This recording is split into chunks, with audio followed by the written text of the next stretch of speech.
Hello everyone, আজকে তোমাদের সাথে একটি ছোট্ট টিপস শেয়ার করব। সেটা হচ্ছে স্কিন কেয়ারে উপর স্কিন কেয়ারের যে আমি তোমাদের সাথে ভিডিওসগুলো শেয়ার করি সেরকমই একটা আজকে কিভাবে তোমরা স্কিনকে ভেতর থেকে ভালো রাখবে সেরকমই 10টা ফলের নাম বলে দেবো, যেটা তোমরা খেলে পরে তোমাদের স্কিন কিন্তু অনেক বেশি গ্ল্যামারাস এবং গ্লোয়িং হয়ে উঠবে। আর তার সাথে সাথে তোমাদের স্কিনের কিন্তু আর্দ্রতাটাও অনেক বেশি ভালো বজায় থাকবে।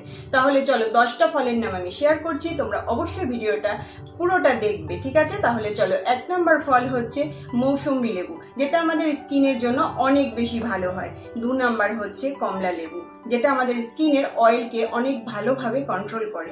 3 নাম্বার হচ্ছে কলা, যেটা আমাদের স্কিনের ভিটামিন ই এর কাজ করে, অনেক বেশি সুন্দর করে তোলে আমাদের স্কিনকে। 4 নাম্বার হচ্ছে আপেল, যেটা আমাদের স্কিনকে ভেতর থেকে একদম আর্দ্রতাটা বজায় রাখে। 5 নাম্বার হচ্ছে তরমুজ। তরমুজ খেলে আমাদের স্কিনের কিন্তু কোনো রকম দাগ ছোপগুলো থাকে না। 6 নাম্বার হচ্ছে গাজর, যেটা আমাদের স্কিনের অ্যান্টি এজিংকে রক্ষা করে। 7 নাম্বার হচ্ছে শসা। শসা আমাদের স্কিনের অনেক ব্রণ পিম্পলসের হাত থেকে রক্ষা করে। 8 নাম্বার হচ্ছে নারকেল। নারকেলের জলটা যদি তোমরা খেতে পারো বা নারকেলটাও যদি খেতে পারো, স্কিন কিন্তু অনেক বেশি ফর্সা হয়। 9 নাম্বার হচ্ছে আঙুর। 1 বাটি করে আঙুর যদি তুমি রোজ খাও, তোমার স্কিন হয়ে উঠবে অনেক বেশি হেলদি।